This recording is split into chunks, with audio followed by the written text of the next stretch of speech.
For any manufacturer, it's nothing odd or out of place to rethink, reimagine, and redevelop where you're headed, and well, Buick is no different. Constantly kind of thinking of where the future is while not losing sight of the past, and what it means for Buick is maybe getting a more youthful approach. Hey, welcome to this edition of Road Warrior. I'm your host, Grant Roberson. Now, full disclaimer, back when I was 16, my first vehicle was a two-door Buick Regal. So naturally, many decades ago, it had kind of a youthful attraction then, so it isn't like it's trying to reinvent itself or reinvent the wheel, but they definitely had to kind of reimagine themselves. The latest offering, definitely delivering. This specifically being the 2023 Buick Envision all-wheel drive. When it comes to the reimagining I'm seeing going on over at Buick, the Envision really harnesses that whole process. And just like people, you could say this vehicle had those growing pains, those awkward moments, those teenage years. And just like us, we kind of want to ball up those imageries, throw them away, and only show the latest sophisticated model. And thankfully, that's what the Envision is doing for 2023. Really delivering a nice exterior profile that blends in with traffic and the competition, and well, blending in so well you could say it's in the form of flattery, because even with my own 2019 Mazda CX-5, this vehicle has some similarities.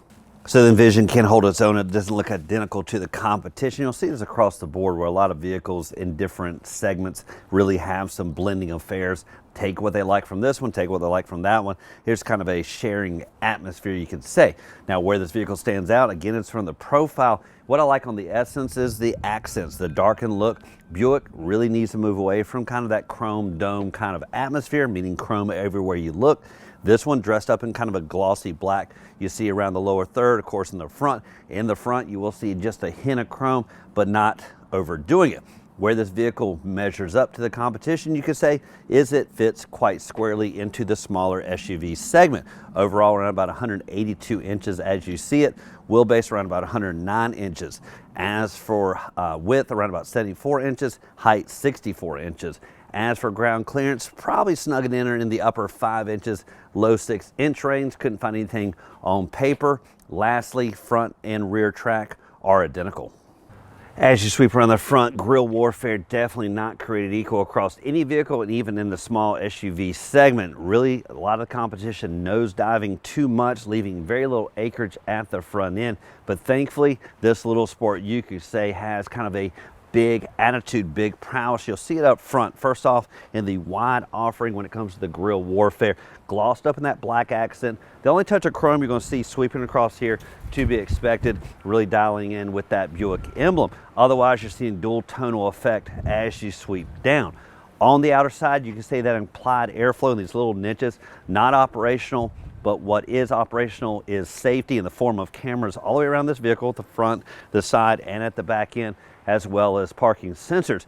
Interestingly, small SUVs really dial in the safety features, whether it be the cameras, the parking sensors, and you'd argue, well, they're just not that big. Well, anybody can get in the scrapes and dings if you're not paying attention. Thankfully, that added safety really minimizes that here.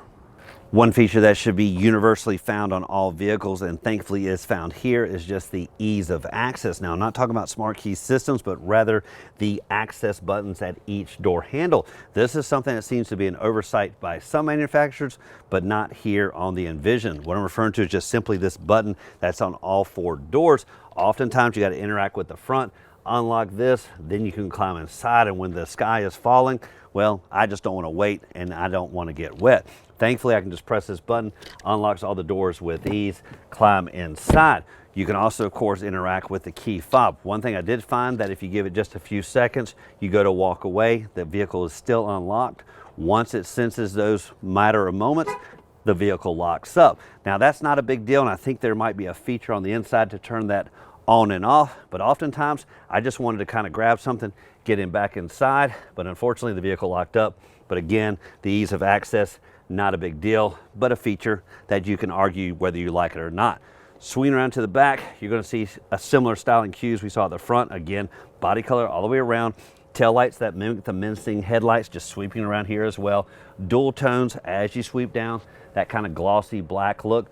When it comes to rear exhaust, well, you kind of have these right here niches that mimic the rear exhaust. Well, those aren't actually it. Those are not operational at all. Instead, the pipes stick out, pointing down there at the back, hidden away. I don't think exhaust would look any better on this vehicle. You can see them, but these niches give kind of a nice, handsome appeal overall. If you haven't noticed, the small SUV segment really is kind of overtaking the sedan market, with some manufacturers debating whether they stay in sedans at all and just focus their efforts on these and the likes of them as they get bigger, because after all, you can handle the people and the gear, making this much more than a weekend getaway, making it kind of a nice week-long affair. Where it starts is, of course, the business end of things, and one thing that's really invading this area is the power rear hatch. Now, I don't know if it was you or me that was complaining that these things are just too heavy, too arduous. I don't know, but making these powered seems to be kind of a standard feature. Even more standard isn't the fact you have to really interact with the key fob or the little electronic release, but instead go hands-free. And if you're like me, you end up doing kind of this dance at the back end until you find that special sweet spot. Well, thankfully, Buick delivers in the point of, well, pointing down at the ground, a nice Buick emblem. That means you pretty much always know where to go, do a little dance, and it's going to rise to the occasion. With that sweet spot being so easy to find, well, you just don't look like, well, kind of the village idiot dancing around. Now, one thing you'll notice with this rear hatch is it doesn't get up out of the way fairly quickly, but unless you're in a rush, maybe because of rain, that's not going to be a big factor. Now, with small SUVs, it doesn't overhang quite that much, meaning, well, you're going to have to snuggle in if the rain is falling from up above. But one thing that's not going to be snuggly is the head-banging affair with this easily getting just over my 6'2" frame. But like all rear hatches, it gets more cathedral right around this area, meaning you got plenty of acreage to not, well, hurt the noggin. What's not going to hurt the noggin is the overall space you see back here, around about 25 cubic feet as you see it. Once you lay the second row flat, it's going to kind of more than double to around about 52 cubic feet of space. Pretty much means you can kind of do some combination of people and cargo and have plenty of room and acreage for that weekend or week-long getaway. Diving a little bit deeper, nice cargo flat floor. You do have this handle here, which reveals a very important feature, the good old spare tire. This also seems to be falling by the wayside, not becoming a feature. Instead, run flats, air pumps, whatever they put back here, often this is missing. Thankfully, you're going to find it here on the Essence Edition. The little engine that could lies beneath this hood, specifically a 2.0 liter inline 4-cylinder turbocharged engine that delivers 228 horses and 258 foot-pounds of torque, coupled to a 9-speed automatic transmission. Now, I talked about that power rear hatch and how it seems to be invading the automotive community. Another big area that's being invasive is what lies on the steering column, specifically the paddle shifters. Now, I'm not a big fan of kind of that clutchless dance, but if you prefer to add a little bit more pep in your step or kind of that shifting pattern, well, feel free to have at it. As for me, I think it's about the form, the function, and the convenience of this vehicle, but the sport, if you need it, well, it's here. But the big attitude isn't just seen underneath the hood, but also at the four corners, specifically 245/45s wrapping 20-inch wheels. That compared to my smaller 17 inchers on my CX-5. And also don't forget, this vehicle, the Essence, is in the all-wheel drive version. When it comes to finding the best seat in the house, well, there's not going to be a real argument in the Envision because there's great legroom numbers in the front and the back. When you look in the front, I run about 40 inches of legroom, easily handling my 6'2" frame. As you sweep to the back, barely a decrease, I run about 39 inches. Now, with the modest ground clearance, that means you're going to still see the proverbial hump. Means there might be a little bit of argument when it comes to feet placement for backseat passengers, but there is enough room for 3 adults all the way across. While we're here in the back, not going to be a tri-zone system here in the Envision because it's just not big enough, but you do have great placement when it comes to airflow for backseat passengers in the form of these nice air vents right there on the back of the center console. Also, it's going to be helpful is connectivity. You will find it in the form of a USB-C and traditional USB outlet right there on the back center console as well. Once you get behind the wheel, you would think it'd be the paddle shifters that gets your first attention, but it's actually the overall layout, specifically with the infotainment system really angled towards the driver, giving you kind of a cockpit-like feel. We'll get to that in just a second. Swing back over here, again, the paddle shifters, downshift on your left, upshift on your right. You also back here, you have the traditional controls for mode select for your entertainment and volume control over here on the backside. That leaves this open pretty much for cruise control on the left, heated steering wheel. Over here on the right, this is really changing the information there between the gauge cluster.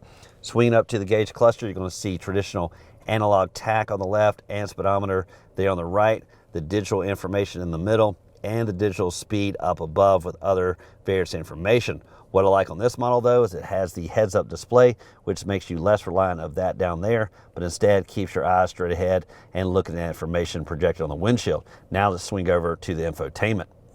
You can say the infotainment system really goes without introduction because General Motors really has perfected their touchscreen systems. Here you're seeing kind of the latest rendition, and again, with the angling both this way and angling back just a hair, almost has the perfect placement for the driver, maybe not so much for the passenger. Simple controls over here on the left side, whether it be volume control, the home select. What you also see is nice shortcuts down below. If you hit the home select, that's going to give you the various icons. You can kind of swipe through and look for various settings. Shortcuts down below, whether it be the navigation or the various climate controls. This is helpful because again, it is a lot higher than the climate controls down below. Again, making the driver barely glance down to change things up when they need. Down below the infotainment system is going to be traditional climate controls with your digital readout for the dual zones up front, fan speed there in the middle, and other settings as well. This vehicle did have heated seats, though when I toggled it up or down, I didn't see any coordination with the display, so maybe just not working. Looking down below, you will find chargeability in the form of USB-C and USB outlet and traditional car outlet. There is a nice closing area, which makes it nice and sleek when you don't want to see all that operation. One thing I thought this vehicle would have would be wireless charging in this area. Unfortunately, that's just a place to store your device when it's traditionally connected up. Now let's sweep down the middle of the vehicle. Between the front occupants, you will find dual cup holders and your gear shifting selection, not in traditional form, but rather in push button for park, pull up for reverse, push down for neutral, and pull up for drive. And if you want to go into the manual mode, which probably works well with those paddle shifters, well, just simply press right there and shift away. Between the front occupants, you will find a nice mode select button. That's going to allow you to pick between the different driving modes, whether it be tour, all-wheel drive, sport, or off-road.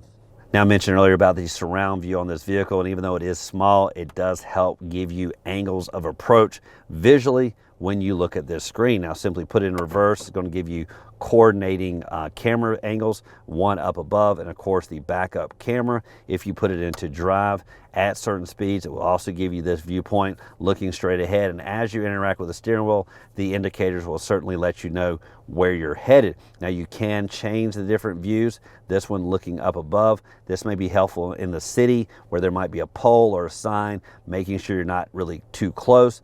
These are looking down the side, in this case looking forward. That's helpful, of course, like I have with the fence, really, again, making sure you're not too close to leave a lasting impression.